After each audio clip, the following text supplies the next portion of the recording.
the poll for all 6 motions, and then towards the end we'll see which side is more heavier. This is also important to measure your activeness in the session. And as we discussed earlier, that all the Monsoon marathon sessions and the overall series will certify the educators for their level of activity that they're showing in the session. And that can be via polls, via talking through the chat box, and then via actually implementing whatever you are learning in the session.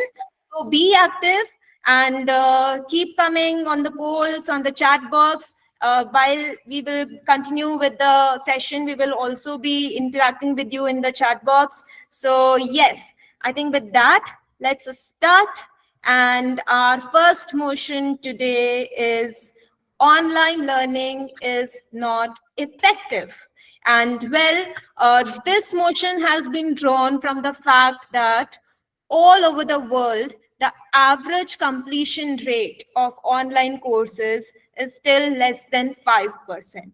So we look at, these courses like Udemy, Coursera, which kind of, does a package of online courses. Their completion rate is less than 5%. So with that, I open the motion, and I would like, so since this motion is in the favor of offline this thing, so I would request Deepika ma'am to start with her opinion on this. Go ahead, Deepika. Okay, Shweta. So yes, I do agree that online learning is not effective because in the education industry of India, though we have been experienced with lot many paradigm shifts, but yes, what is the authenticity of offline learning? I think no teacher will deny to that, because once the child is in front of us with all the complete focus to what the content is being taken in the class, which is not possible in online. Once the child is not sitting besides and is in the remote area somewhere, I do agree that online has actually taken away the disadvantage of not means, for example, of any day at any point, like we are also connecting online here. But what is the actual effectiveness of studies and the learning is, which cannot be denied from the offline mode. And also we know that in the online sessions and online mode of learning, the distractions which takes place, exposure to the social media, we all are agreeing.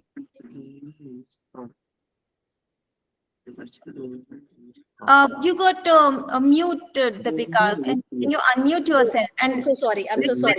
Yeah. So request everyone else to please mute themselves. I hear some noise in the background. yes, Srinidhi, can you please look into it? Yeah, sure. Yeah. So Okay. we totally agree that offline learning is how much needed, because due to the online learnings we have lot many distractions in the expensive and the precious time of the students learning time, and also the physical activity and the health of the child is hampering a lot. So online learning is not that effective and cannot take over what is the actual the goodness and the most important thing which is lying in the offline mode. So yes, I agree that online learning cannot take over the essence of what offline learning is. Okay, so Deepika ma'am here highlighted some of the challenges with online learning, including the kind of physical challenges, health risks that it poses, and that the students are easily get distracted. Anyone from the other panel who would like to come back and share their perspective on this? Yes. Oh, okay, Minnie, go ahead. Yeah.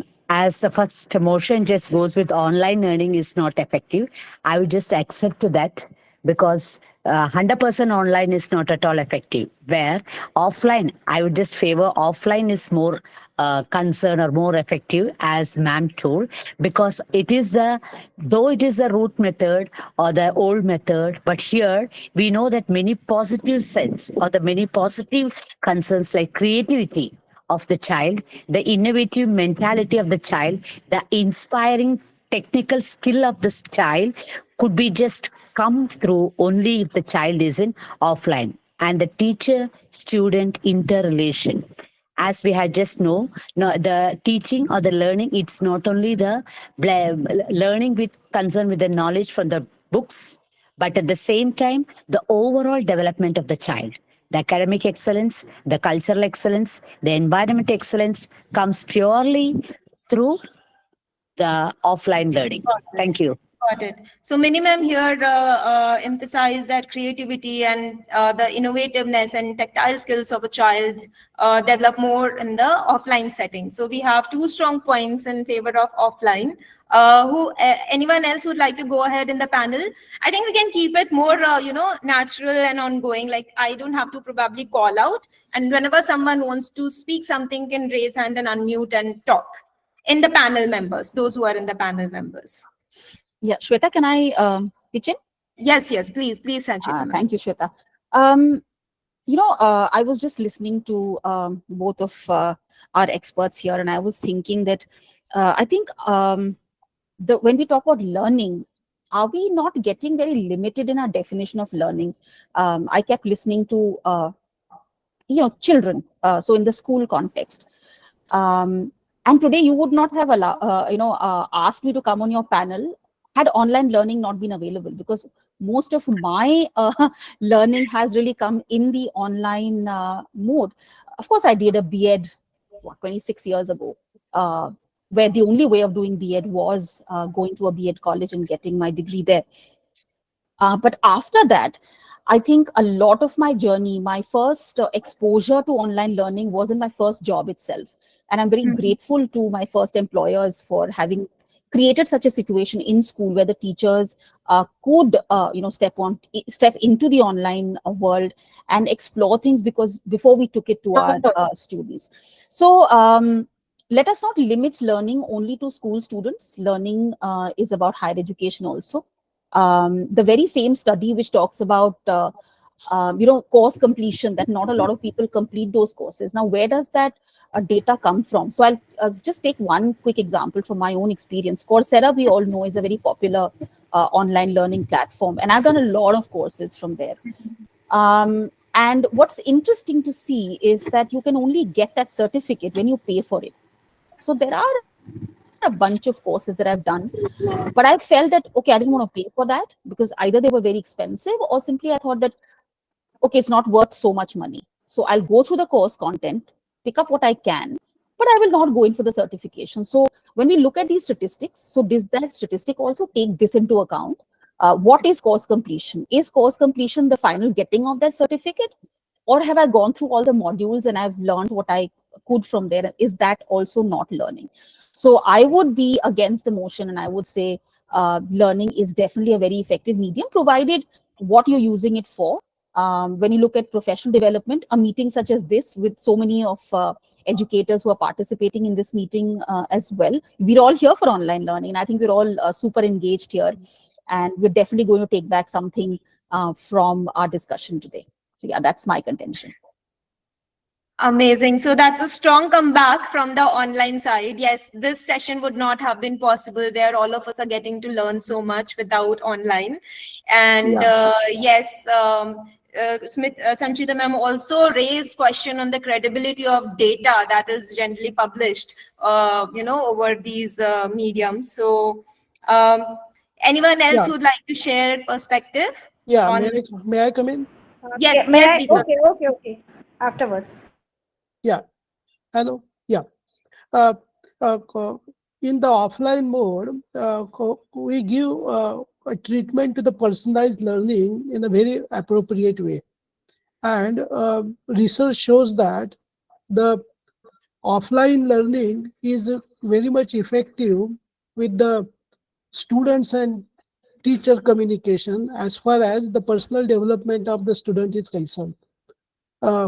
Affection with the Guru Shishya Parampara and with the personalized approach is very important as far as the offline education is concerned, which is not that much effective relates with the online learning. So this is my intake related to this. Yeah.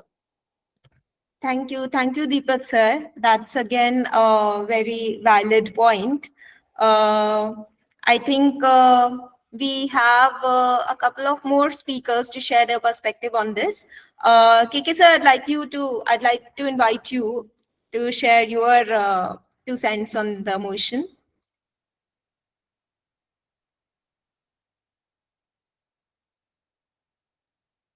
KK sir, I think you're on mute if you're saying something.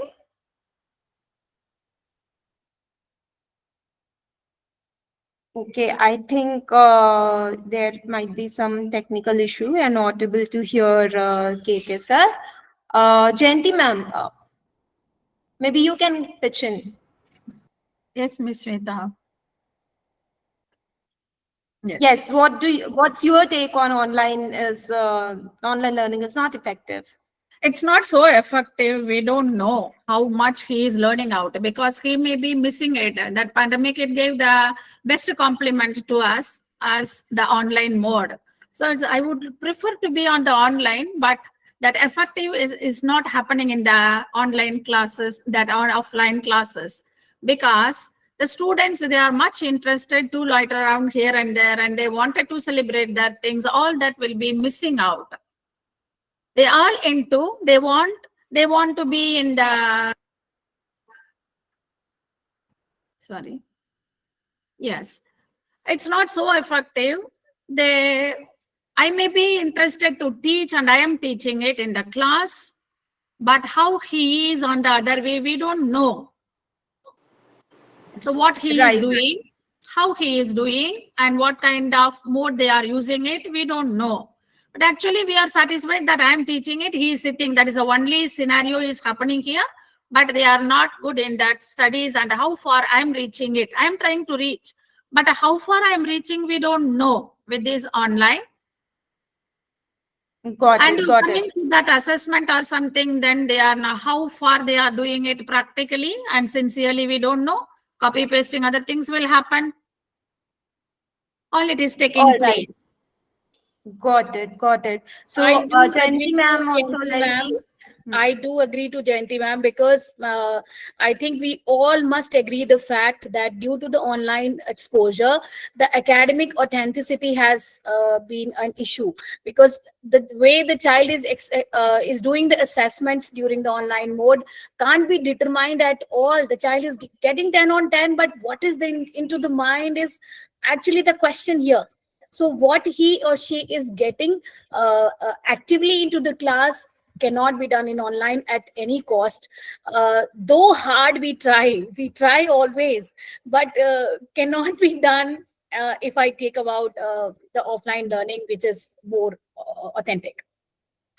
Yes. Got it. So we also saw that there are challenges in terms of measuring the effectivity of online classes. I think that's what Jayanti ma'am said, supported by Deepika ma'am. So here, I think one way to look at it, since KK sir is not there, maybe I will pitch in and take some stand that as far as online is concerned, if you're talking about the objectivity and measurability, right, it all depends on the implementation of the technology. If it is not implemented properly, then obviously it will be difficult. Same goes with the kind of seeing or invigilation or the proctoring of an assessment. And first of all, even before that, not all the assessments needs to be invigilated, because not all the assessments are meant to rank students on basis of something. Maybe even if the student is looking from somewhere and then answering, it's still helping in learning something, especially the preparatory stage assessments and the formative stage assessments that are more about making the student learn and reinforce certain concepts. Even if the student is looking at something and then answering, it still is beneficial. Plus online gives lot of flexibility when it comes to at what time they can take, or if in offline classes by chance, if the student falls sick or there is some emergency and is not able to continue for a few days, and then he's not going to the physical class, and then it's suddenly out of the flow. While if there is a online support, they can always kind of catch up to what has been missed and then continue from wherever the teacher is teaching. So then there are a lot of benefits to online also, as far as the flexibility is concerned, the self-paced nature is concerned, so that there are no gaps in between. Even if the gaps are there, that can be, you can always go back and then view it again or read it again, unlike in online or offline classes, where if once we are past something, that's past, and it's difficult to go back in past and again attend that lecture again. So we'll just look at the audience poll now on this motion. Those who have not polled yet, they can look at it. It's live in your polling section now. Shweta, can I take 1 minute um, Okay, afterwards? Tejal ma'am. Yeah, okay, Tejal ma'am. But for all the next motions, we will have the Q&A part towards the end, because we want to wrap also on time. But please go ahead and add for this one. Okay, I'll take just 1 minute because I'm not totally agree with the online learning is not effective. It is effective. Today we are more than 125 educators. We have learned on how to use Google Meet and all this online only. It is depend on the students' interest, and the same time we need support from the parent as well. I have seen so many students, those who are giving the exam online also very means very nicely the way they used to give before the lockdown, and result were the still same. So for online education we need support from the parent also, and we need to mentally prepare the children if we are talking about the school level. Otherwise it is depend on the interest of the students. If you are a student and you are really wanted to run, for example, I'm from very small town. We don't have all the facilities here. So from my town, so many students are learning online, and they are getting that, they are doing top in the state. I am also teaching Canva, so many students, those who are not in the my town, and they are learning online, and they are giving me so nice project. So we need the support from the parents as well, and from the students as well. So online the learning is effective as per my thinking. Thank you. Not Thank you, totally. Tejal ma'am. Yes, yes, that is so true. In fact, I also relate to it, because whenever I am stuck at something, I go to YouTube and I learn online. I see some, Exactly, exactly, online. exactly. So yeah, I think that the accessibility that online medium has provided of information, that we can access any information in the world with just on our fingertips, right? That kind of accessibility, the democracy of education, I think that online has opened up and made it affordable for everyone, so that even a person sitting in some small village of India can also hear a podcast by Elon Musk, right? So yeah, I think we will now look at the audience poll for this one, and we see that there are uh, it's almost like a tie. We have about 16 for the motion, 15 against the motion, and a few folks who are not sure. We'll keep the poll open. People who have not voted, then they can come here and they can vote, and we'll probably look at all the votes towards the end once again. Moving on to the next motion, we have online learning tools increase student engagement. Now, this motion we have derived from the fact that wherever we have observed, gamification, decent gamification, wherein we have applied game mechanics theories, leaderboards. We have tried to instill that feeling of competition in the students. We have seen up to 67% of improvement in engagement. So with that, I would like to throw open this motion. Online learning tools increases the student engagement. Anyone on the panel can go ahead. Shweta, I am not able to see the poll. Okay. bottom right hand corner, sir, if you there are those three shapes, the triangle, square, and Yeah, yeah. circle. You should be able to see it there. Yeah, once you click on it, sir, Yeah. you'll be finding Under it's called activities, polls. and you will be seeing the poll there. The bottom right hand corner. I have Yes. clicked bottom right hand corner and got activities, right? Hanji. Yes, Same. activities. Polls. Yeah. Yes. Yeah. So we have more than Perfect. 50 folks who have voted now, and now online is winning by 1 vote, 24 against the motion and 23 for the motion. And those who are not sure, they are again. I would count them as that. All right. So yeah, you guys can continue on polling on this first motion while we'll move ahead with the second motion. Online learning tools increase student engagement. So anyone on the panel can go ahead and take their stance on this. Yeah, so I would be definitely for the motion here. So online learning tools, I think all of us have used that in our classrooms. There'd probably be very few of us here who probably have never heard of them. Even if you've not used it in your class, you've played around with yourself. So I think, and when we say online learning tools, it could be used online in the sense that when you and your students are meeting each other over Zoom or Google Meet, or even within the classroom, you could be using online learning tools. So for example, quizzes, Kahoot, they also have a live play mode where the teacher runs the quiz in the classroom and the students may have their own devices. I've also run it without students having any device. So we kind of either do a raise of hands, or now quizzes has that paper mode that we've used. So students do not need a device. Teacher only needs a computer, which is linked to a projector perhaps, and a mobile phone. And all of us have loved, think of the days when we first went online during the pandemic, and how much we enjoyed and how much our students enjoyed these online tools like quizzes and Kahoot. I would like to mention YouTube, for example. I mean, YouTube has been my guru.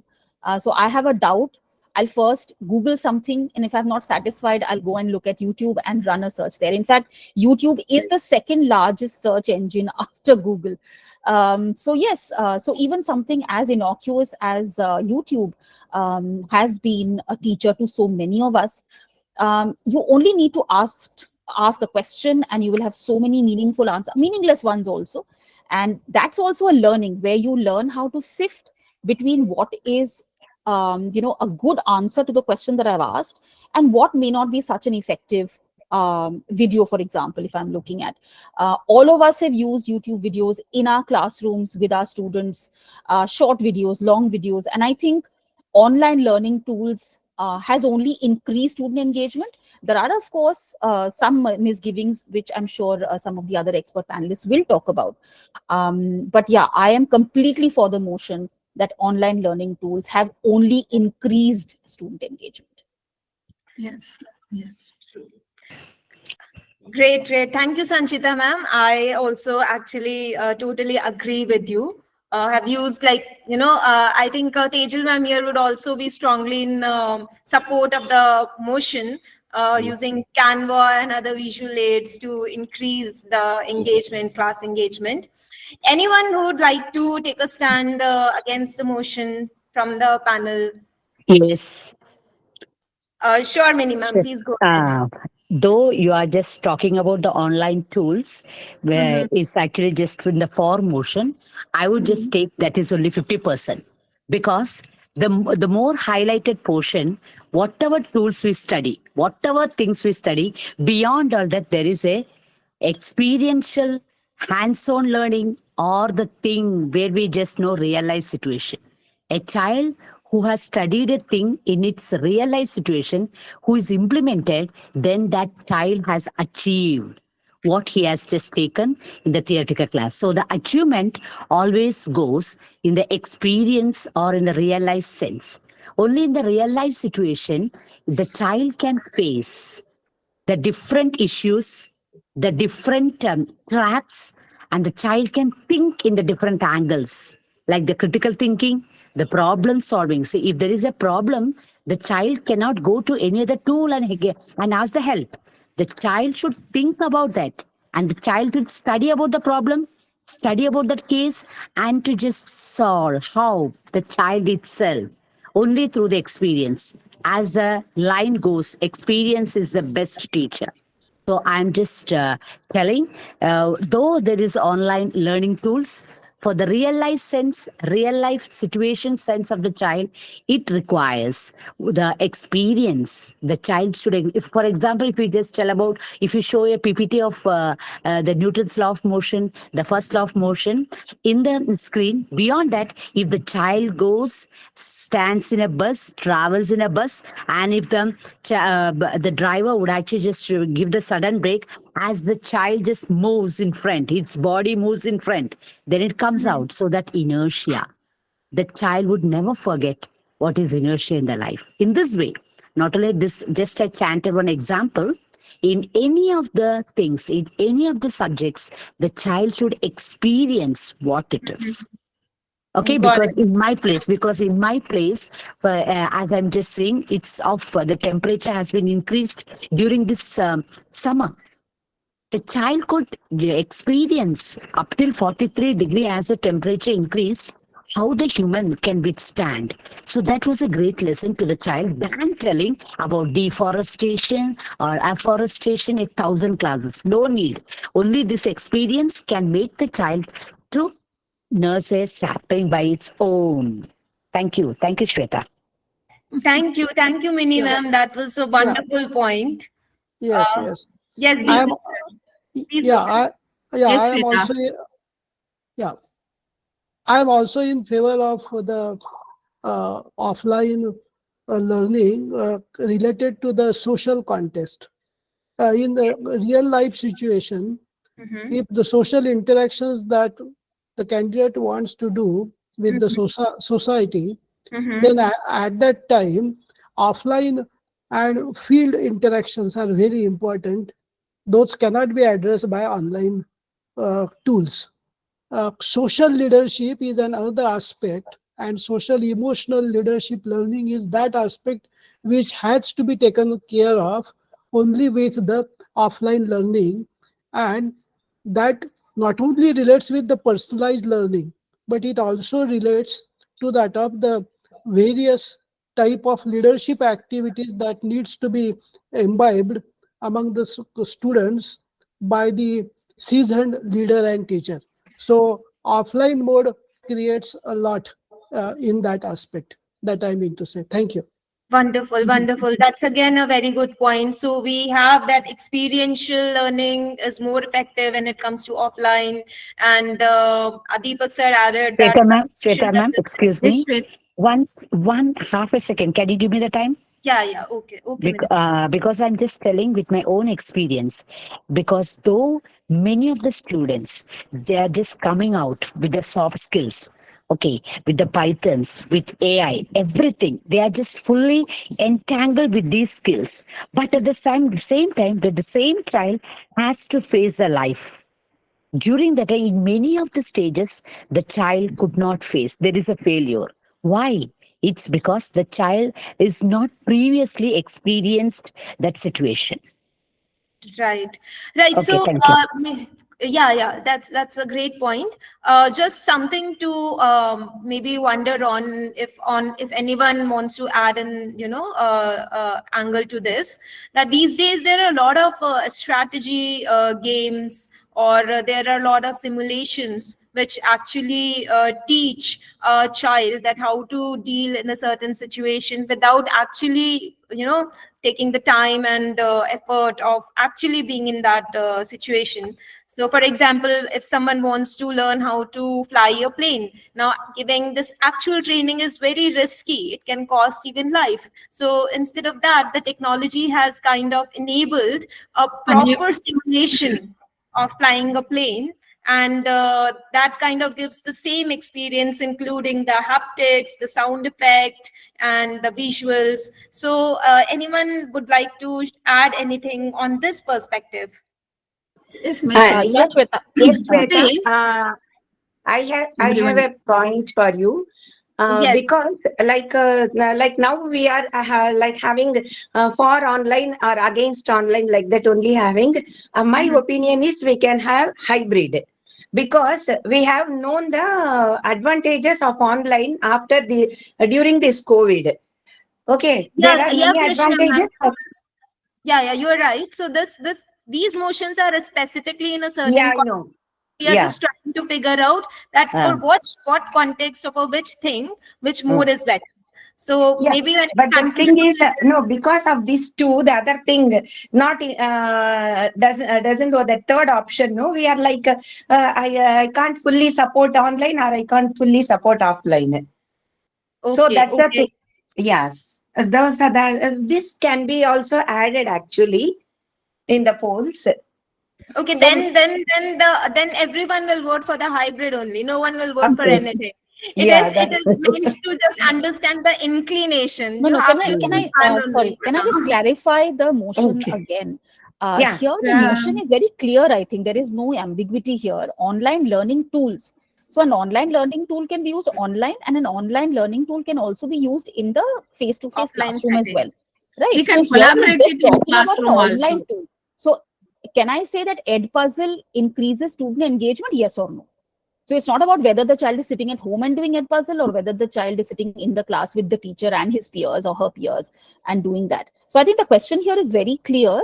So even in the polls, we don't really need to put in a hybrid word out there, because the motion is very clear. Already It does not say implies that hybrid, in yeah. the online mode. It does not say online learning tools in the online mode. It simply says online learning tools. That's So it. how effectively they are using that online tool is must. So That is the question yeah, yeah, here. yeah. So see, a tool is only as good as the teacher, no, ma'am. Exactly. So as Deepali also pointed out earlier in the chat, she Yeah. said many of the tools are gimmicky. Of course they are, but can I turn that gimmicky tool into something more, effective for my class? So that's completely in my hands. No, new NEP, it says that flipped classroom and the student-centric learning. So for that, we have to give the topic to the student. Yeah, yeah, please go ahead. I think I just muted, some noise was there in background. Um, ma'am, you have to unmute yourself and talk. And also, Shweta, it depends on the age also. For small children, offline will be very good. And for bigger children and self-motivated students, online will be good. Okay, thank you, ma'am. Anyone from the panel who would want to share any perspective or experience on this specific motion? So, like, we will conclude it here that, Shweta, can I contribute? yeah, okay, Diwali, I please want go to ahead. reboot against um, experiential learning requiring offline mode only. Okay, So, yes, some experiential learning may be only offline, but bringing in experience of experts from around the world is possible through online. For example, National Geographic runs programs that are from their explorers around the world, and they bring their experience to classrooms and share, so that the students can then do local projects. Can be inspiring for students to do local projects. So that's that's experience that one cannot have in person. that's yeah, that's a great addition. Thank you, Deepa. That's very true. That it's democratizing education, and you can get access to the kind of knowledge that would have never been possible by just offline medium. So maybe we'll conclude it that it does increases the student engagement, but it depends on how effectively the teacher is able to use that specific learning tool. Right? So, All right, I think the poll for this one is also live. Audience, you can go ahead and cast your polls while we will move on to the third motion, which is offline learning is essential for the development of foundational academic skills. So this, I think, in the previous motion, Krishna ma'am brought this point up that maybe for younger students, like younger children, offline might be a more preferable mode, considering that that is the time when we are building the foundational academic skills. Anyone on the panel can go ahead and share their perspective on this motion. Yeah, Yes. I do agree, Shweta, to this, because I want to state one example, my personal example with this motion, because I have my son in class 3, and he is a COVID child, because the last 2 years, which were the more foundational years for him to actually keep on straightening the lines, taking the pencil in hand and writing and all this, he is very much interested in using the ICT portal and doing all the games and all the projects over there. But if I talk about that choti u ki matra lagaiye, ya what is choti e ki matra and all, like making the words even, because in class 3 students used to happen the unseen passages and the questions in the form of sentences. He is in class 3 and not able to frame the words as well. So lack of writing skills, which has been a major disadvantage of the online era, which is required for their own foundational academic skills, is missing out. Because I personally, as mother, is putting very much hard on work to how to make him write Hindi, because Hindi is a task to be written. English, it's quite easy, and maths and skills, they all are improved, I know. But what about that major subject, which is actually if I want my child to be more holistically developed, he or she has to completely be through with all the subjects. My one daughter is in class 8, and she has been completely through without the online mode. And my son, who is in class 3, he has been sparing his 2 essential years in the online mode. So I have all the disparity and all the transparency between my 2 kids. And I personally believe that yes, offline is totally important for my child to at least write, because Indian education system still works for class 10th in pen paper test, where he or she has to face the board exams for sure. So agar wo starting say it's not there, then how can it be done? Because me as a teacher, I'm getting the I'm getting the problems from the parents itself, ki ma'am ye likhta hi nahi hai, he doesn't write at all, what to do? The child himself is asking me that, can I ma'am, can I do this worksheets in a printed mode and keep it in the copy? Then how, where the writing skills are going on? So that is my major concern. And yes, I agree that offline is very much essential for the foundational academic skills. Yeah, I'm in full agreement with Deepika here. Because when we are talking about foundational academic skills are not just about reading, writing, and arithmetic. It's also about social skills. It's also about socio-emotional development. How am I able to interact with my peers? How am I able to deal with perhaps unpleasant incidents that are happening around me?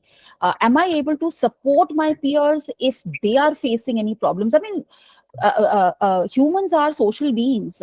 We have to interact with each other, and I'm of the firm opinion that definitely early years education, and in fact even into the middle years, offline learning is absolutely essential. Maybe when we look at higher education, perhaps we could say that a completely online mode works just as fine, because you've already picked up your foundational academic skills when younger. But how to hold a pencil, something as basic as how to hold a pencil, I can watch a million YouTube videos on that. but I could be still holding my pencil wrong till somebody actually perhaps holds my hand and shows me that this is how I need to hold a pencil. And we've seen this in practice. A lot of our COVID children struggled, especially if they came from fairly underprivileged backgrounds where the parents were unable to provide that kind of help. So I definitely am in full agreement with the motion as well as with Deepika. Right. Yes, I do agree with the Yeah. same statement. Yes, I do. Because after Yes. the chapter over, when you give some kind of questions to complete it back home, the children are finding it very difficult to write it. We used to upload the notes on system, school portal system.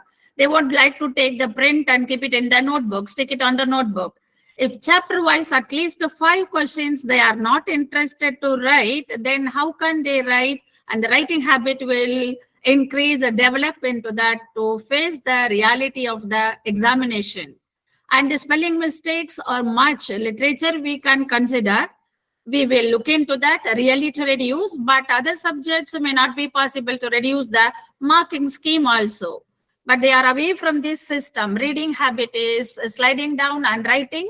They are not at all showing interest. On the top, the parents come and ask or they send mail. They are writing, always they are sitting and writing, always they are sitting and writing. If not for a subject, only 4 or 5 questions, how can he develop himself? All kind of short forms, they are reflecting on the paper, answer paper. Then it comes to the spelling mistake part. Language, they could not frame it as a completed statement. All that broken, that is 1.5 quarter line or word, like only the keys, how can we consider? The teachers we cannot consider, and further to that, preparing the students for the board exam, it is finding it very difficult for them. Easy going, they are going into that and entertained in that way also. Right, right. Thank you, Jayanti ma'am. Uh, Hello. yes, Meena. Yes, Mini ma'am. Please go ahead. Yes, see, as the motion 3 states that it's true because the at the basic stage, the basic foundational stage, it should be always in offline because children, they are our wealth. As we just know, we should have a direct interaction with the children. As many of our experts were telling about the difficulty in writing, the difficulty in keeping the position of the pen. That means what happened right from the earlier stage itself, the normal muscular development should occur.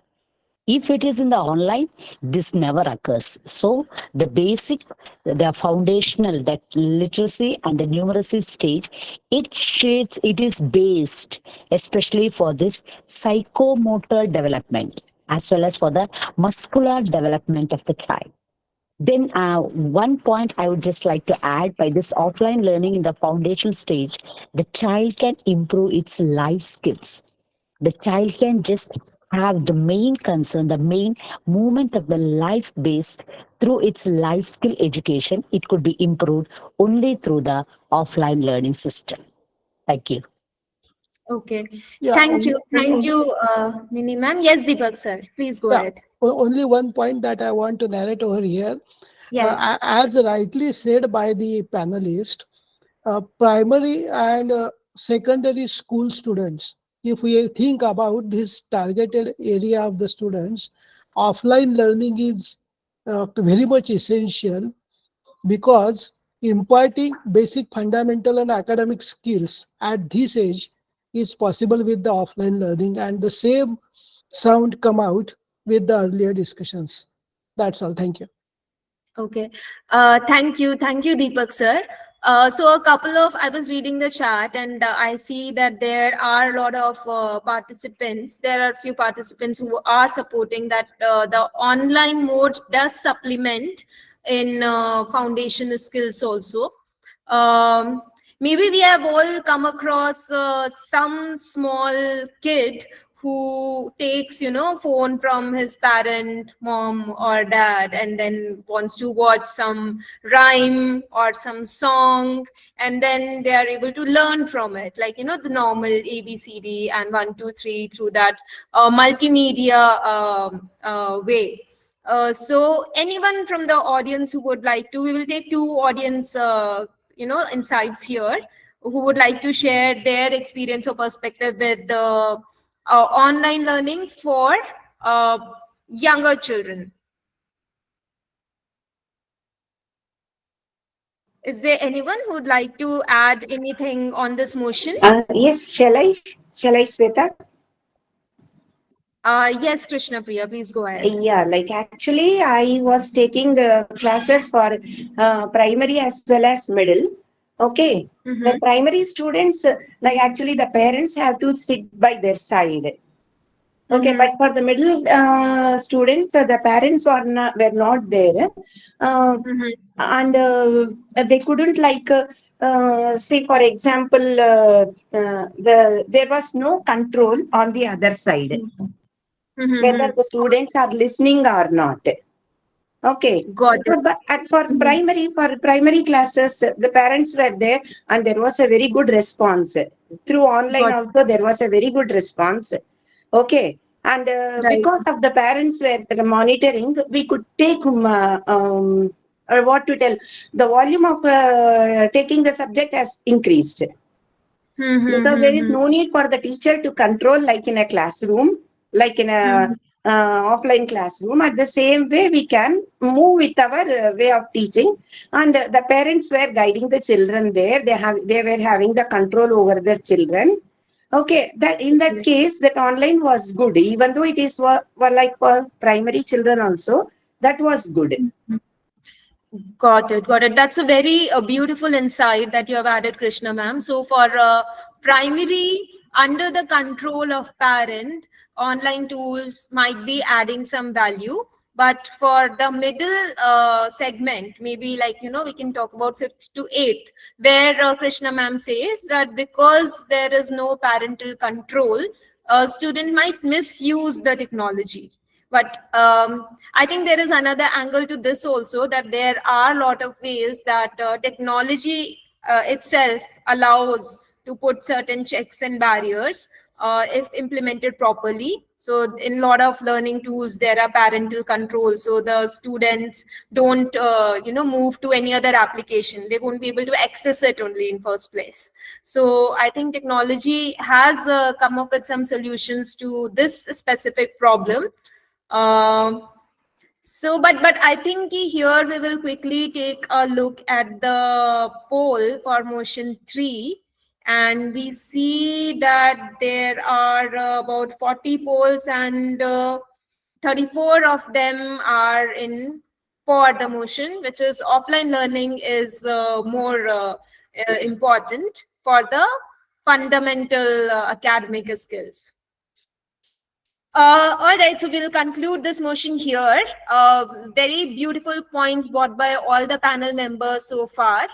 Moving on, we have 3 more motions, and here is the motion 4. Online learning can better prepare students for the digital economy, and this comes from the fact that today most of the conventional jobs are vanishing, and the new kind of jobs that are coming up are like AI engineers, data scientists, your cyber security folks. So the kind of jobs that are emerging in the market require the students to be very, very tech savvy, and the tech savviness kind of gets built in the formative years only. So like that's easier that way. If the student kind of grows up and becomes rigid, then it's little difficult to adapt to the very fast moving technology space.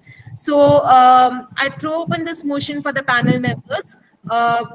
Anyone can go ahead and take a stand on this.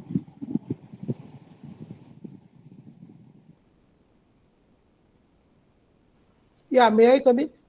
Yes, Deepak sir, Yeah, please go ahead. yeah. Related with the digital economy and the skills, there are two aspects that one has to consider.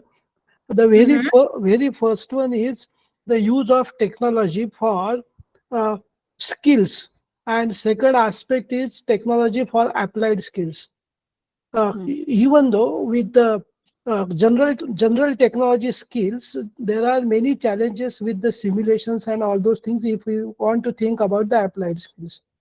But as far as AI and new tools are coming up, and they are changing the whole scenario of the applied skills in the era of IT. Then I think online is very important as far as those specific skills are concerned. But traditional technology skills, which are in the real life situations, there are still number of challenges to take ahead with these learning processes. So this is my take upon this. Thank you very much. Yeah. Thank you. Completely, yeah, completely agree with Dr. Tatpuje here. When edtech kind of became a big thing, many teachers were afraid, and it was being thrown around that okay, now edtech is here to replace the teachers. But as we've seen, we actually need the teachers even to operate these edtech tools. I mean, you can talk about AI also. Robot teachers, we've seen some videos of robot teachers in some school in Kerala and in one school in Bombay. They've experimented with that. Yes. But what we are seeing now increasingly is that teachers are not getting replaced by technology, but teachers who will not use technology are getting replaced by teachers who will.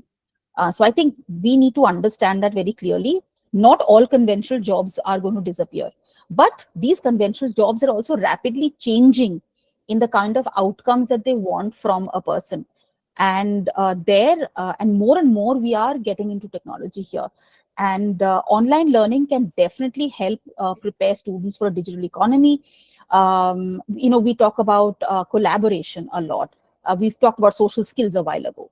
A lot of the collaboration today will happen, whether we want it or not, whether we like it or not, will happen in the online forum. We are today in a global economic situation. We are no longer limited to acha in only in my office. We are now interacting with people across offices, across industries, across political boundaries. And here, online learning is definitely going to play a role, not only in the collaborative atmosphere that people are expected to work increasingly, but also to upskill yourself constantly. Because as a teacher, I know I have to constantly upskill myself. So one of the reasons for my joining in on the panel was also I knew I was going to learn. This was summer break. Now, I have the time, so I'm going to upgrade. I'm going to listen to more experts, and I'm going to upgrade my own skills as well. So many YouTube videos we watch, and when the ads come in the middle, there is somebody or the other trying to tell you that, oh, we are here to teach you AI. How can you now leverage Excel sheets, for example, using AI? How can you do better at your job, do more at work if you use AI? So if a student is already exposed to these possibilities early on, they will see the value in constantly upgrading themselves. One of the problems in the job market that one always often faces is, one, we will not give jobs to people who don't have experience, and we will not give jobs to people who are old, because or beyond a certain age bracket, because it's assumed that those who are perhaps, let's say, 35 plus or 40 plus, they are very old in their thinking, right? And that is where technology or online learning comes into the picture, that I can effortlessly sit at home, sign up for a professional course, and upgrade my skills, and therefore be better at my job, or apply for a better, higher paying job, for example, or start out something on my own. So I would completely be for the motion in this case. Okay. Great, great, Yes. great, beautiful example. Yes, Yes, Jayanti ma'am. Yes, I do agree with the same thing, because nowadays in school they are based with only technology oriented to the maximum, because we are transforming our system into the digital mode, from blackboard to digital board. All the transformation it is happening, and revolution in education it is happening, digitalization in education it's happening. In all that, the students, they are equipping themselves. I have my own experience in my class in our school. What they do, my class, that students, when the casual discussion, when I was talking with them, they are telling that, ma'am, I am developing website. I sold it. Sold? How much? What? He is dealing that Indian currency, that is 75,000 yearly. I'm designing, ma'am. So like so many other apps, they are all developing, and YouTube channel, they are running out. I could witness all these things. Sometimes I feel that I should learn from these children. I always talk with them, these children, and meet and what they are doing, how they are developing their skill into that digital mode, so that I too can meet with my needs, and they are taking online tuition, they are doing online business. So entirely they are equip themselves into that, to the digital world, for that economy, and they are called early entrepreneurs. So one step before startup, they are producing, they are shooting that short movies and all, and TEDx we are Right. conducting for that, all they are labeling and completing it. So completely they are into the digital world and equip themselves for the future generations. Right, right. That's a beautiful experience that you have shared, Jayanti ma'am. I think we all underestimate a bit that how much students these days, children these days understand technology. And I think it's important also because the world is changing and they need to be aware of this new era, which is the digital era. Anyone else from the panel who would like to share any perspective on this specific motion? On a lighter note, I would like to state one example, Shweta, here. Uh, Mm-hmm. Children are getting actually very much digitalized, and yes, they are it's honing their own skills in this area. But one example I want to state out here, I was taking the class, and the Kahoot was going on. Gamification class was there, and Mm-hmm. I shared the code with them, and they joined the game and were ready to be a part of it. Mm-hmm. The very next moment when I started the game, uh, Mm-hmm. after the report, I analyzed that they were having some or the other way of a different platform, and some different code or key was there, and they were having the answers of all the questions which I prepared on that day. And so Nice. how So much yeah, digitalized they are. Yes, they are. It's needed, but yes, pros and cons are always there. right, right. So technology, like I think it's something that can be used in both the ways, for good and for cheating the system. But again, just a perspective here that that's also a learning in itself. Like, okay, there is a system in a certain way, and it would have taken a lot of planning and critical thinking in figuring out that how to get these answers beforehand. So we are developing the critical thinking skills of the students by this way. No So deny to the fact that children are getting smart after the COVID area, but yes, teachers are also getting smarter. very important also, have to. Students are smart, and to handle the students we should be smarter than. Yes. Right. We'll just quickly take a look at the poll for this specific motion. So for motion 4, we have about 32 people who have already voted, with 28 people voting for the motion. So clearly, most of the people here in audience are agreeing that online learning is beneficial for the students in digital economy. So they become comfortable with technology. With that, moving on to the next motion, we have online learning is not suitable for younger children. I think this kind of is related to our motion 3 as well, but this specific one is focusing on the age and not on the academic skills. Basically, in general, online learning is not suitable for younger children.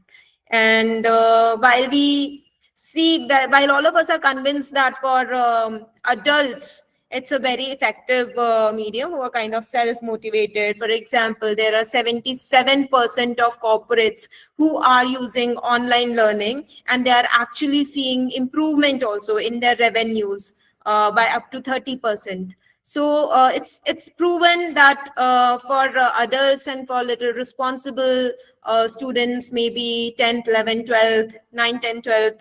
So there it is effective. But how about younger children? So anyone in the panel who'd like to share their perspective on this? Hi, Shweta. I'd like to add something to this. Hello, I've been thinking yes. to, share an anecdote here. Yeah, yeah, Um, please. During one of the interviews, I remember one of a pre-primary, child. This was during the pandemic. So we used to have the interviews also online. And it so happened that it was a nursery child, um, Mm-hmm. the kids, how smart they are these days. So Mm-hmm. so happened that I usually do not switch on my video Mm-hmm. for various reasons. Of course, I wear a nose piece, and and moreover, the parents will be there, and it is a disturbance again, whatever reasons. Uh, so it so happened that throughout the interview, the child was very silently listening to whatever I'm talking to the parents, and our conversation. And finally, when I happened to ask this child a few questions, general questions, okay, what is the color of your dress that you're wearing, and things like that, the child was very reluctant to respond to me. And she kept on watching, or rather trying to silently tell the parents that I'm not ready to answer this, and I could Mm-hmm. actually see that. Mm-hmm. So I just told, what is the reason? Why isn't she talking? The parents insisted that no, she should be responding to me, but she Mm-hmm. did not. Um, and then when the parents asked her, why is she acting like this? Otherwise, she's quite active and responsive. She just told one thing, which I can never forget. She's like, what will I talk to this dummy phone? I don't get to see anybody there. It's Right, just right, it's right. something that I can just hear. Just imagine a 3.5-year-old. She happened to tell this to me, and I was like, immediately I switched on my video, and then she started answering my questions. So Right, this is right. one, example I just wanted to tell. It was very cute then, and then I had to give her a lot of explanations, right, as Mm-hmm. to what went wrong and why I couldn't. Then she was very responsive. So my thing here is, whenever I tell the same thing to our teachers also. See, we are preparing the children, not for this generation is prepared for the future, right? They should be future ready. So when we are speaking of whether it's online or offline, the debate will go on. It's endless. Like, most of us here, I did see that we do advocate blended learning. Uh, Mm-hmm. uh, but I personally feel, whether it be whatever age group it may be, it should be guided learning. A teacher is a guide by the side, right? Mm-hmm. So and you should be well equipped, well prepared to respond to their needs, rather than Mm-hmm. respond to them, right? So that Right. is also there. So we need to take it very, it should be planned in such a way that neither the teacher feels that it is something burdensome for them. Although this has come as a rescue for most of our teachers, AI especially, with the Mm-hmm. ready-made lesson plans and stuff like that. At the same time, the child should also not feel that they are learning. This is something that I wanted to add on. Thank you, Asha ma'am. I think it would have been even better if you would have turned on your camera for us as well, like you did for that girl. I'm so sorry. I observe hijab, if you may know. Yeah, So yeah, yeah, yeah. It's next all time, right. not now. I'm not Right, wearing right. now. So yeah, that was on a lighter note, but yeah, definitely that kind of how the experience that we deliver face to face, that does creates a big impact. And technology today does allows for that. Like we can see each other's face today if we want to. And then there are even there is advanced technology which lets you talk in a VR setting like virtual reality, where it's not two-dimensional like this. You can actually talk to each other, where you can see them in 3 dimensions. There are a lot of games, VR games there, that it lets you experience a certain environment to its, in its full glory in all 3 dimensions. So I think the technology is catching up fast to providing that kind of experience that is close, that is very close to actual reality. And until then, maybe until the point that that kind of technology becomes affordable, maybe online learning is more effective for the adults and the more mature children, students, and probably the younger children might be more comfortable with offline this thing. Yeah, I think Asha has made such a good point here, and I would just like to take it a little forward from there. That what is suitable or unsuitable? I think here the role of the teacher and the parent is essential, where we work in synergy to identify which kind of online learning, which kind of online tools are appropriate, are suitable for younger children. So uh, as a teacher, you have to be very, very discerning that is this tool going to support a child's learning, a young child's learning, or is it going to distract the child?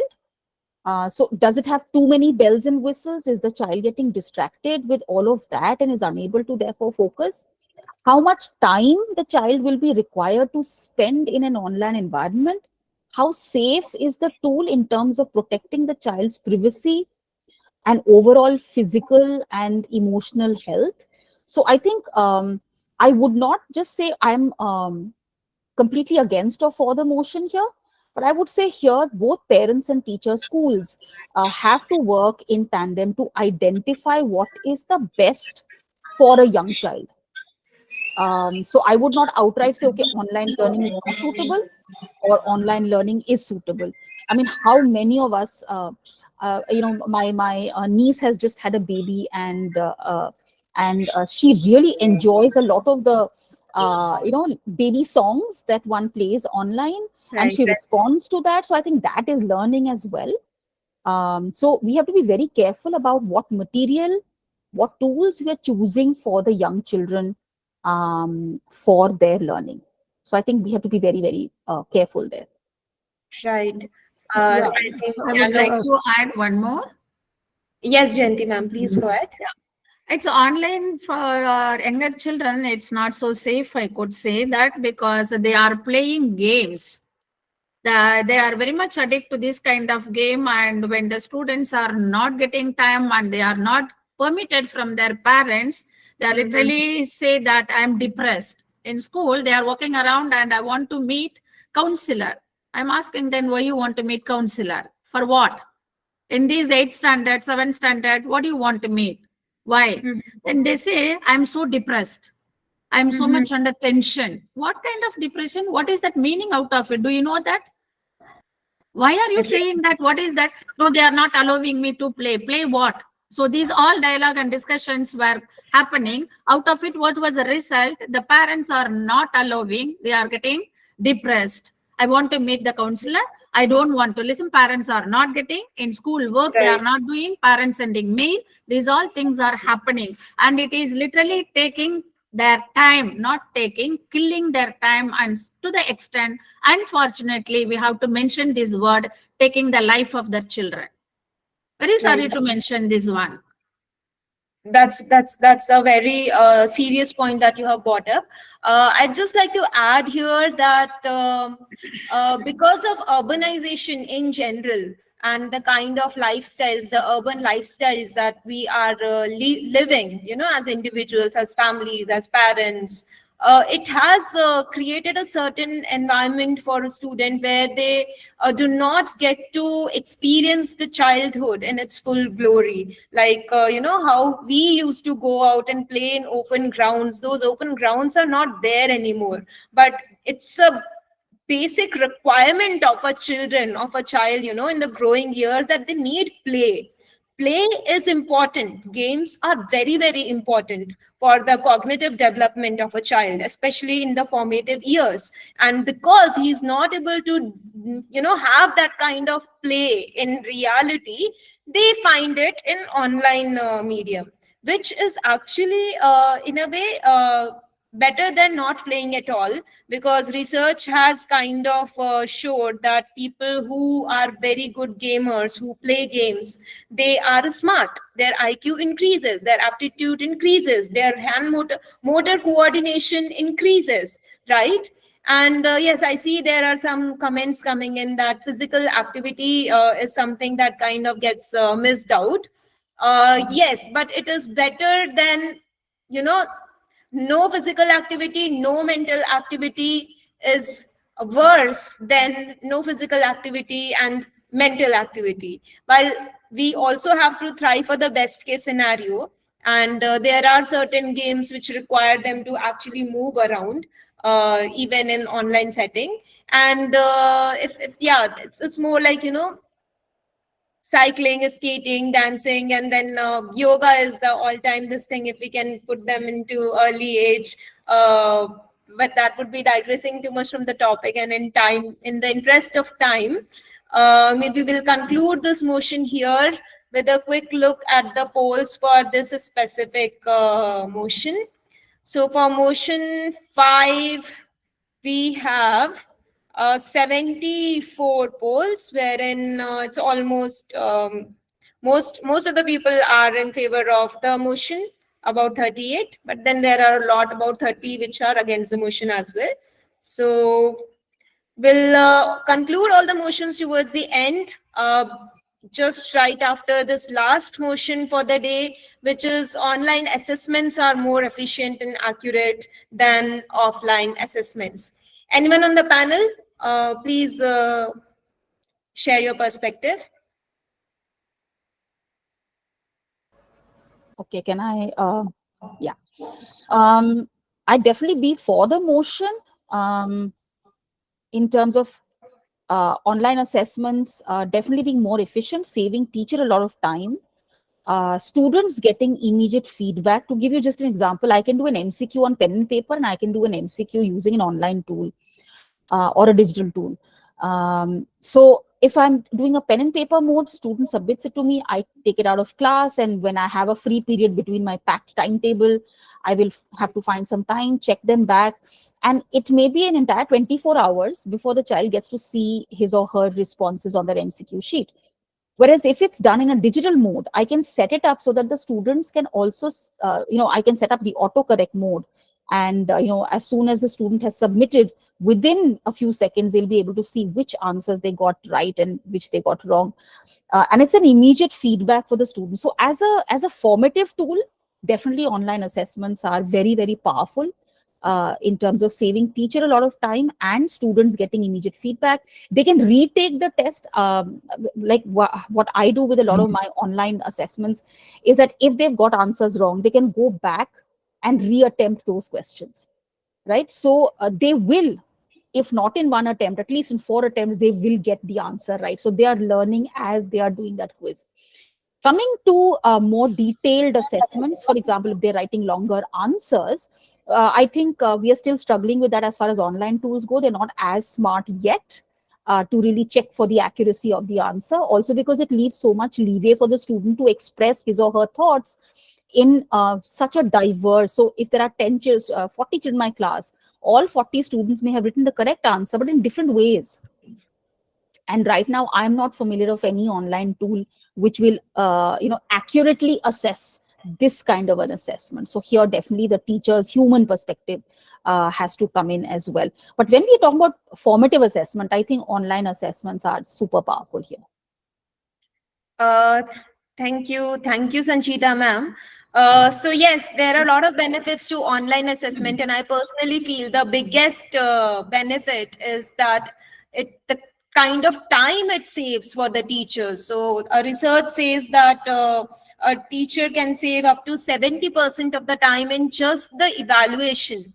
And then there are a lot of other aspects that goes into, creating the questions, selecting the questions for that question paper, then evaluation, then putting the marks in some online system, because ultimately you have to generate the report, and that data needs to be there somewhere in some online system. So that data entry task is there. So a lot of operations are involved when it comes to assessments, and moving those to online kind of makes the process smooth.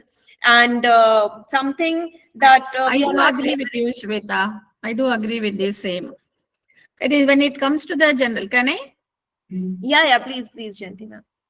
When it comes to the generalized statement, we can say that it is benefit for the students, staffs, and the same institution as well. Can say quick result we can get it, and it is environmentally friendly, because digitally we can store it anywhere, we can access that things, and there is no documentation. Where is the document? And years together we need not to keep it all. We can store Right. it by using of this kind of digital, and it is one of the solution for the sustainable, as we are promoting sustainable development goals. We can promote it and reducing the teachers workload, as we know, and there won't be any kind of bias, and the administrative work also reduced. No print, no pages, no paper, and cost is saved. These all kind, and on the top it is connected globally. Anywhere, anyone, they can sit and they can complete that work. Instant it is coming, so easily they can, and need not to commute, and no kind, not, there is no tension at all on this. So the basic Right. vision, we can say that online, this is the education for all. Right. So I think one very clear benefit is saves time for the teachers and for the organization, saves money, saves all the operational tasks. Then it's more accurate. Immediate feedback, that when a student gets immediate feedback on something that he has answered, then the learning gets reinforced. But once he has answered, and then after 10 days he's getting to know, he's totally out of context, so learning doesn't happen. So immediate feedback is very, very important for a child's learning, which can happen with the help of technology. And I think one important angle is personalization, wherein we meet the level of every student, when it comes to assessments. Because if we are giving too hard assessment, the child will lose interest. If we are giving too easy, then also he'll lose interest. So matching the assessment level to the child's level, that kind of personalization is not possible without the help of technology. So I think here there are a lot of points in favor of online. In favor of offline, we see that there are certain kind of assessments that probably at this point of time are more affordable to go with the offline, where it's more essay write or essay writing kind of thing, or extensive subjective questions. But then there are also tools that people are using for subjective evaluation. In fact, for high end exams, you write these essays, and it's all online, proctored online. And then evaluation also, because of AI engine, which is natural language processing, NLP models, they are becoming very efficient in evaluating the subjective answers as well. It's just that probably that technology has not reached in the hands of many teachers. So maybe it will come very soon, and then we'll be able to offload the subjective part also to technology. And with that, I think, does anyone want to add anything to this last motion? Yes, I would like to add on, Shweta. I Yes. do agree that online assessments are efficient. Yes, ease of work is a boon to all the teachers, and I personally have felt that. But again, I would like to draw the attention towards the authenticity and the skills of writing, because that is still a point of concern if I talk about the development of a child. So, writing skills are hampering a lot, and authenticity of that. Again, one example that happened in my class, I was taking a class, and students were doing the assignments, and we have one third party exam which is happening in our school in every cycle, by like after every 2 months, just to test the knowledge, which is having lot many questions of higher order thinking skills. to map up their understanding level. So we have a third party exam over there. So during that COVID time, that exam was not able to be done in offline mode as we are doing nowadays in the bubble sheet and OMR sheet. Those times we were doing it in online mode, and it was a separate portal and the students were doing that. But one serious concern was noted during those days, that children were sitting on a separate meet and opening the portal and doing all the questions together. That itself hampers the authenticity. All the answers were marked commonly in a common platform. And how did we recognize that? That they were sitting on Google Meet, and we got the recordings and we got the after report as well. So we understood that during the odd hours of like 6:30 or 7 in the evening, what the students are doing on Google Meet. So that is a concern. Authenticity can never be stayed apart. If I talk about the online assessments, it is a concern, and it will always be till we reach to that particular height, that online assessments can also help out in doing the summatives, long answers, as Sanchita ma'am said, because we still need to work upon that. But yes, authenticity and skills of writing is a concern. Right, right. At this point of time, I would like to share with the audience that NEO has successfully done a POC for summative assessments as well. And on top of that, there is also a plagiarism engine that checks if the student has written an original answer, or if he has copied from some internet, or he has used some AI tool like ChatGPT to generate the answer. So yes, there is a technology already out there which also finds the plagiarism level for AI tools. So Yes, of course. Plagiarism is a small step which we can do to test that what is being cheated out or what is being copied somewhere. So great. I think with that, we will move towards the conclusion of this whole debate, which was on online versus offline learning mediums. And I think to quickly summarize it, it's safe to say that a few points that emerged during our conversation was, one, that online is probably more uh, suitable for carrying out the assessments and for carrying out the learning part. A classroom environment is probably more suitable where there is more discipline, more structure to it. But these both should be there like hand on hand, so that whatever insights we are getting from the from the online assessments, that can be stitched into the lesson planning of the offline delivery. So exactly, flipped classroom is a great example of how this whole thing can work out.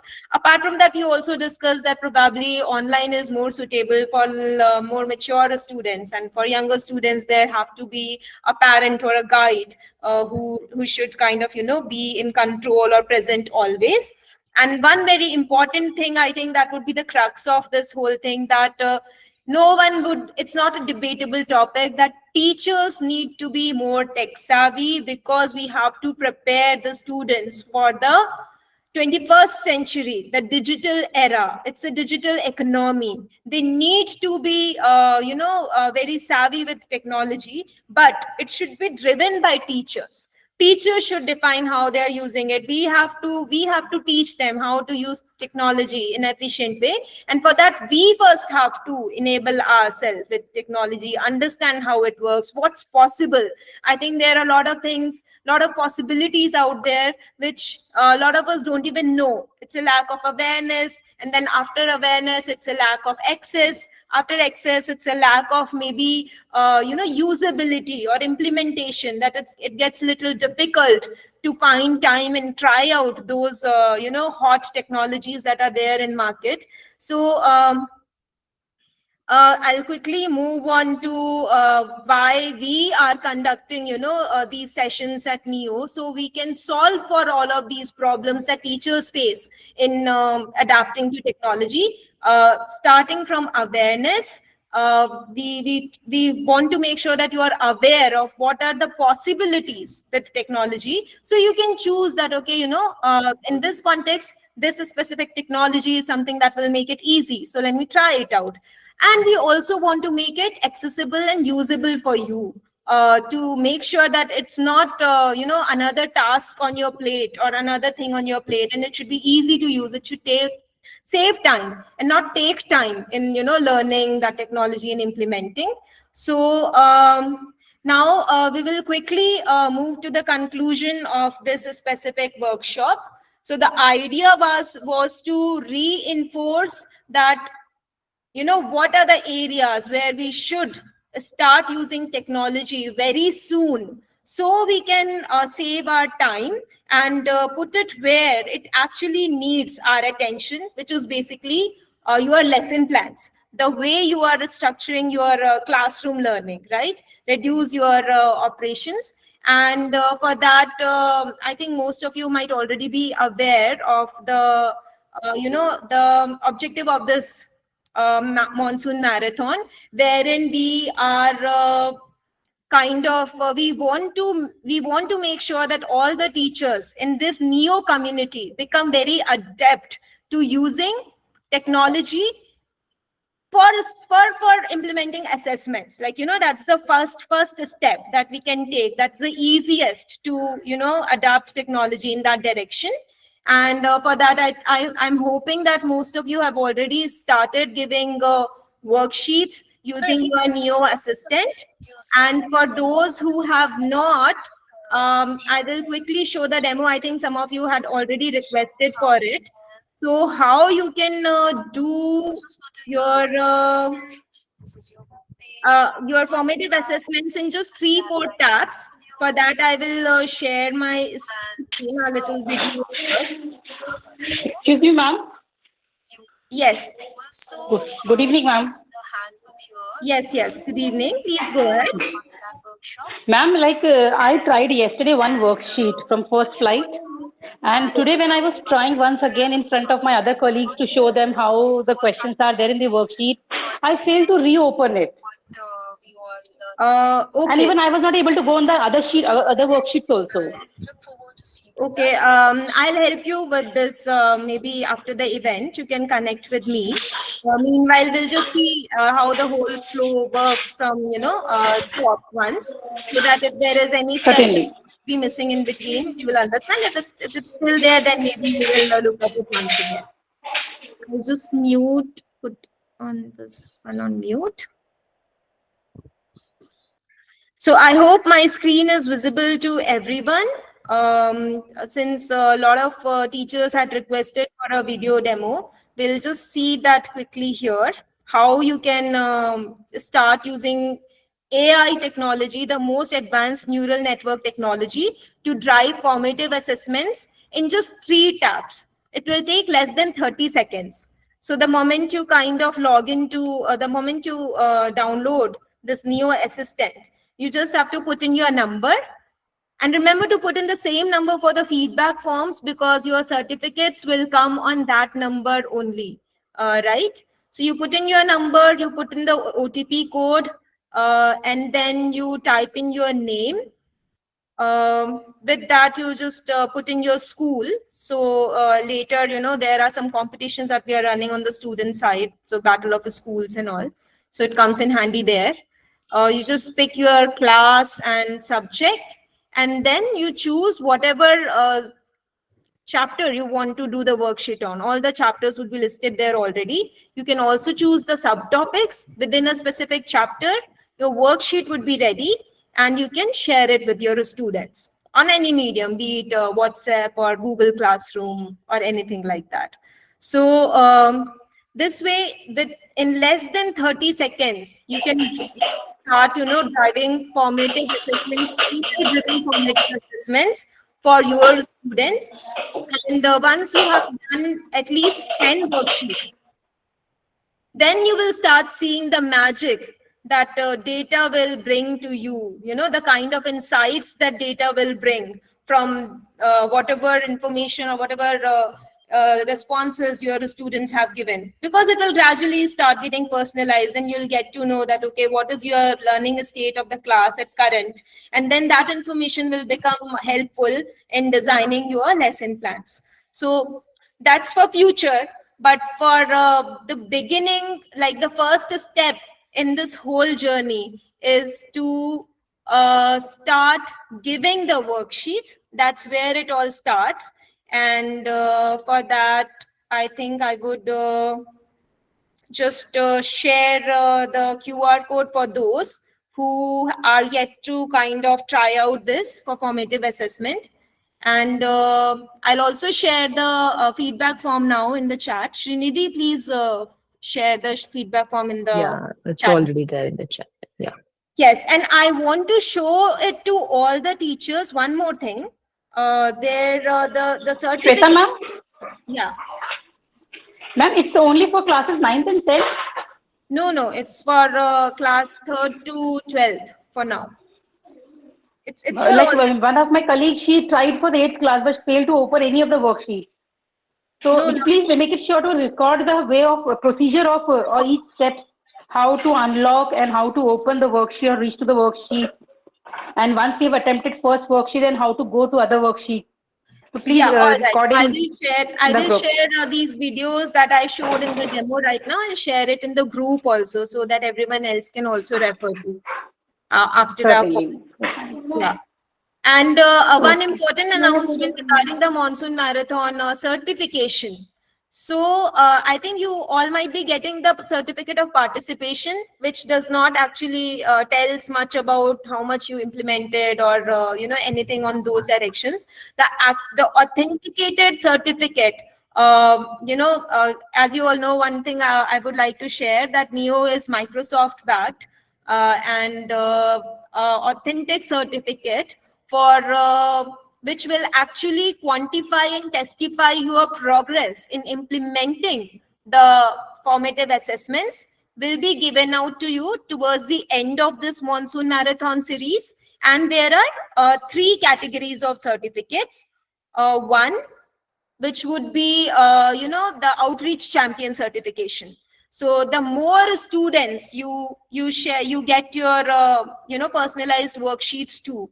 The more students attempt your worksheets, the bigger your score becomes, and then you become qualifiable for this. You qualify for your outreach champion certification, and there are levels: level 1, level 2, level 3.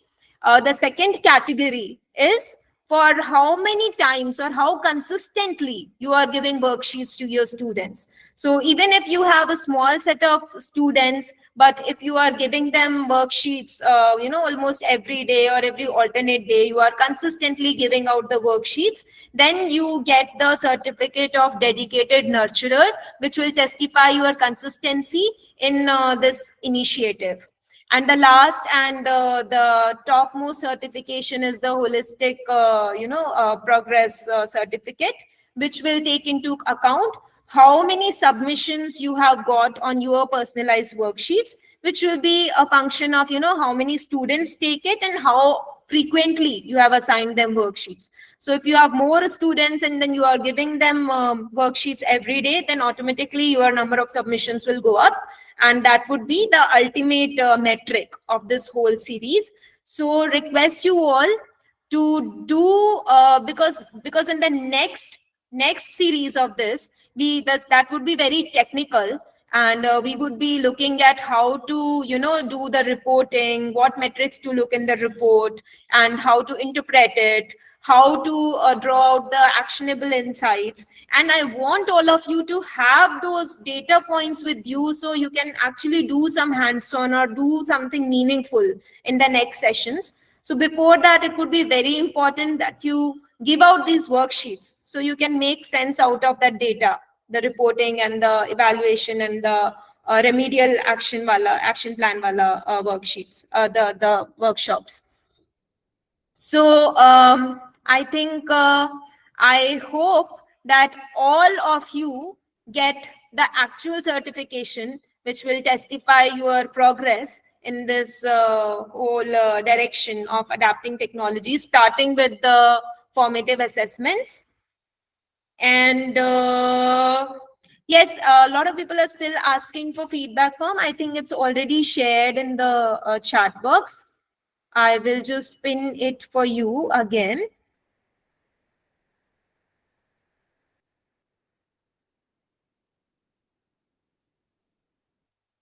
Just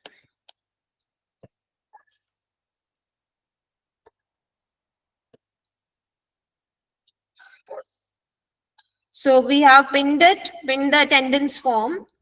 Your responses in the today's session, the number of polls you have made, and most importantly, the number of worksheets and the number of students that you're doing it for would be a very important metric for the final certification.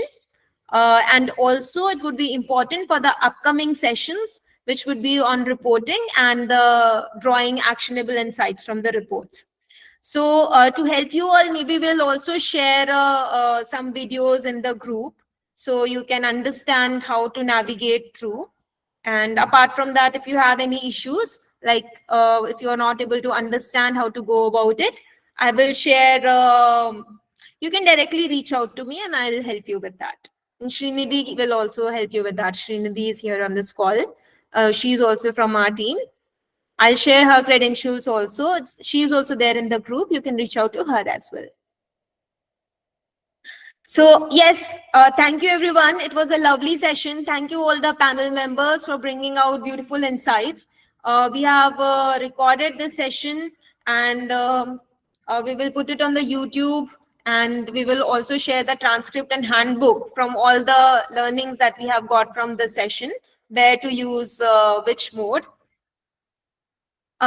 Is it working for iOS? Not right now, but yeah, it's under development. It will be coming very soon, Smriti. Just stay tuned for some time, and we'll share the news of iOS launch soon. Thank you, Smita ma'am. Thank you, Jayanti ma'am. Thank you, everyone, for turning up week after week. I promise you that by the end of this monsoon series, you would be very proud. You would actually start seeing difference in your learning outcomes, and you'll also notice difference in how easy your life will become as a teacher. So yes, thank you. Thank you, everyone. Had a wonderful evening interacting with this very engaging audience and our panel members. With that, great have a great weekend. All of you have a great Sunday, and we will meet again next weekend. Bye-bye. I'll share the feedback form or maybe, is there anyone else who is yet to fill the feedback form? Because if we close the chat, then you might not be able to access it. We can wait for a couple of minutes. The form is pinned in the chat box. You can access it from there.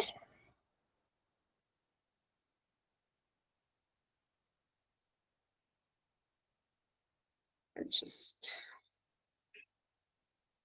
maybe we'll we will have this window open for Srinidhi, just to stay here for 2-3 more minutes so that everyone has access to the feedback form.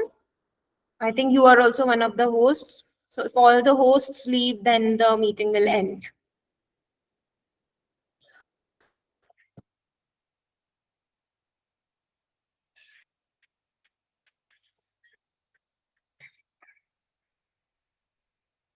Shweta ma'am. Yes, Divya. Ma'am, I'm a primary teacher, but in the worksheets and all, it is starting from 6th standard. So what should we do? I think you have to update your app, Divya. In the updated version, yeah, you can just go to the Play Store and just update the app. So I think your other sections would also start reflecting. Okay, ma'am. Thank you so much. Yeah.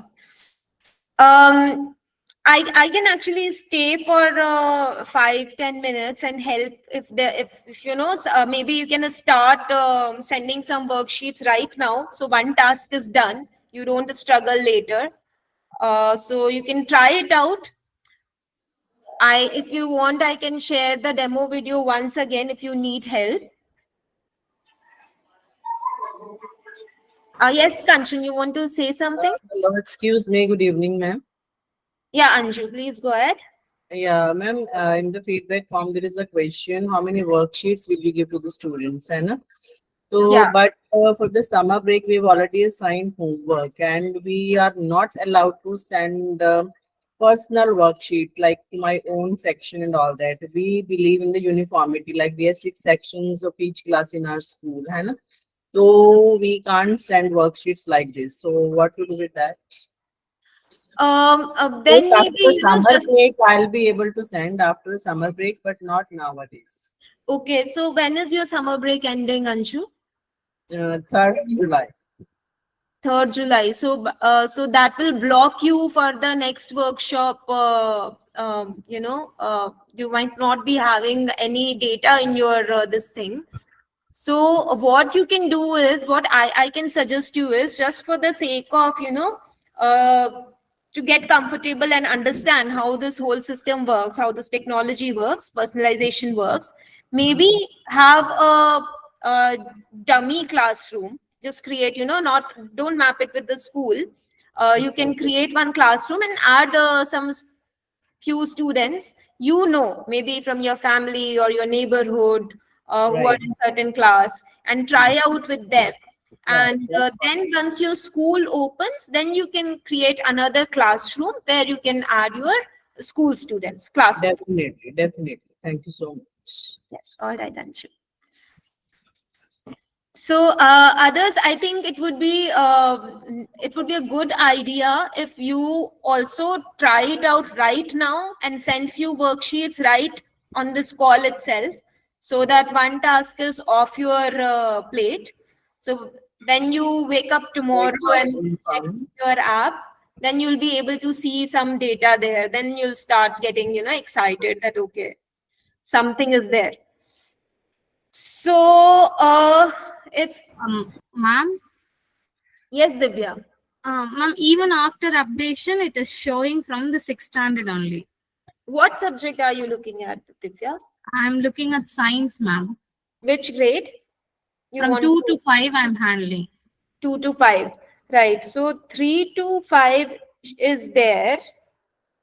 Um, can you share your screen, Divya? Maybe we can help you out.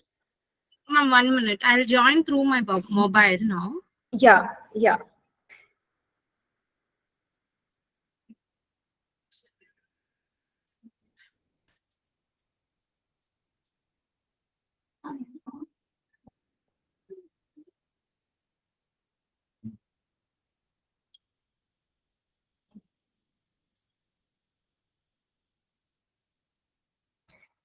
And when you, I think, Divya, when you join from your mobile, no, just uninstall the app and install once again. We'll just see it from beginning, the whole flow.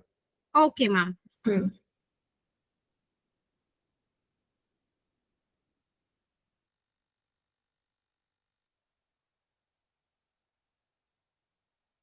Meanwhile, if anyone else needs any help, you can try it out. And if you are stuck anywhere, maybe you can let me know and I can help you.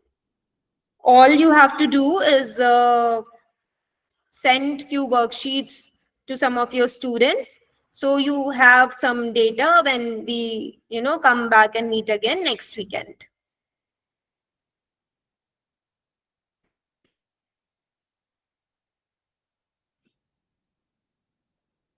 Yes, it's available for economics class 11th and 12th also, Ravinder.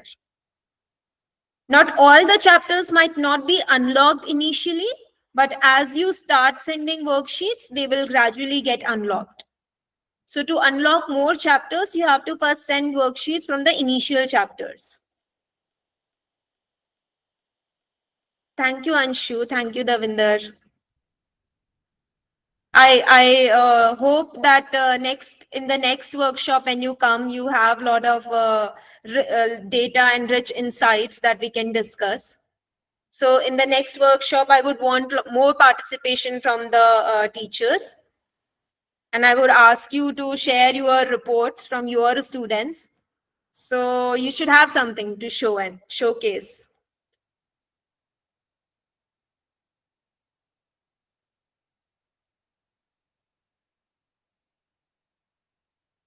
That's very heartwarming, Ishwarya. glad, and I would be even more delighted when I actually see the outcomes of these workshops.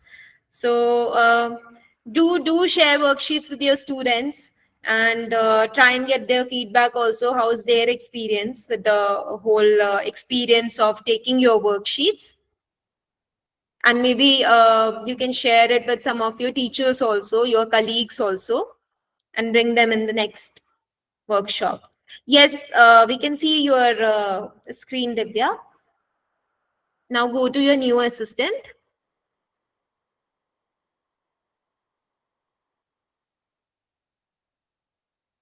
Assistant, yes.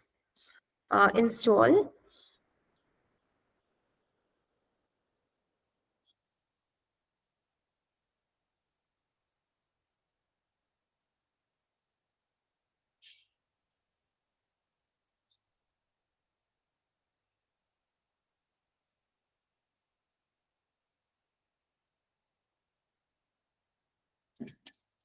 So meanwhile, we have few folks who are still on the call. Anyone who has tried already, who has sent worksheets already and have started seeing the data around the student performance? Anyone? You can raise your hand or maybe type in the chat box.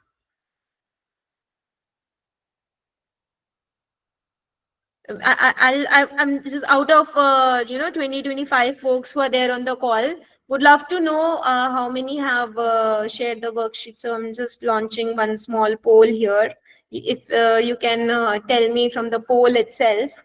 So my question is, have you sent worksheets using Neo Assistant?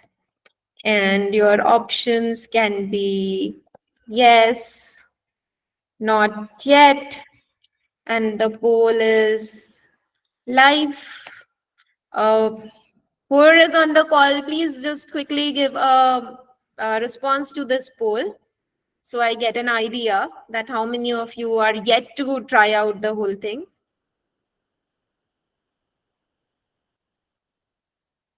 Divya, I think some network issues. I think she dropped from the call.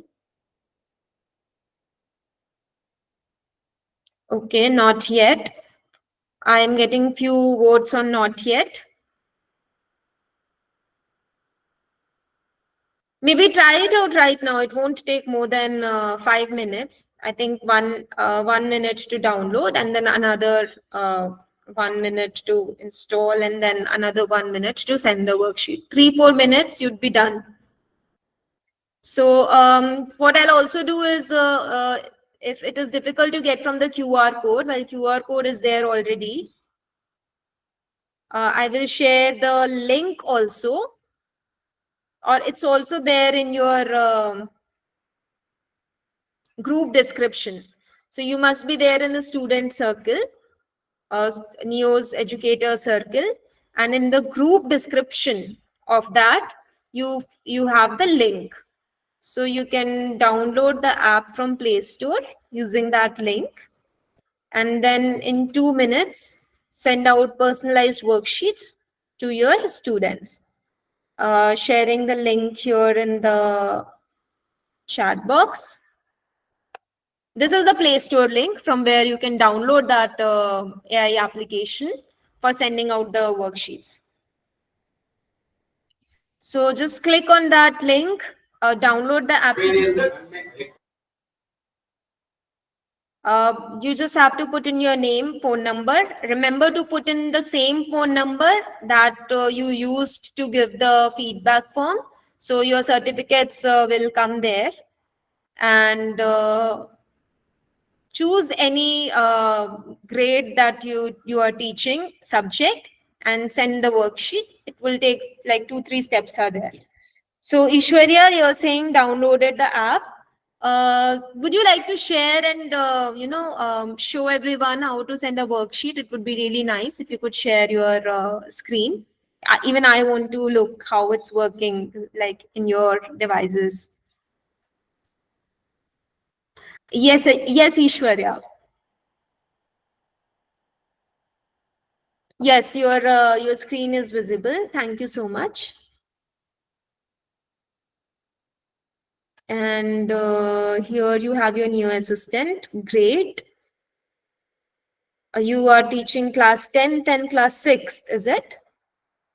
So you can go to any of the class, maybe class 10th or class 6th, whichever students you want to create the worksheet for. Okay. You can assign worksheet for maybe one of the chapters. You can, I think for this one, you can go with formative. Select some concepts. You have to select some concepts. Maybe you can select all three. Reading comprehension, grammar, vocabulary, everything will be tested in one single quiz. Yes. And then you can review the worksheet. So tap on review worksheet. See the quality of questions that you are getting. So correct structure, there is a question on correct structure. What does homework mean? Vocabulary question is there. And then there is one comprehension question. So this is a set of question that kind of evaluates or assesses the student on various skills, language skills. And then you can send the worksheet. So now, but you are not sure that who you know is there in this classroom. So you can go to your classroom, tap on class 6A, because you're not sure. See, there are no students here, so it's not sent to anyone actually. It's just there in your classroom, but there are no students in the classroom. So you need to add students by tapping on that. There is a icon on top right, this side, with the student with small plus. Yes. Now here, if you tap on share invitation, right. So once you share this invitation with your students, when they join in your class, all your active worksheets will be visible to them and they will be able to take those worksheets. Ma'am, I'm able to access for third grade after uninstalling. Excuse me, ma'am. Okay, great. Yes. Yes, Excuse Sophie. me. Ma'am, I am teaching grade 5, 6, and 7. But Okay. I was only able to do 7. 5 and 6, I am not able to enter. So what should I do? You can share your screen. I'll help you out. Please share your screen. Yeah, 1 second, ma'am. Yeah, no problem, Ishwarya. Welcome. Do get your students to do the worksheets. And then in the next session, we will see how to interpret the data from that.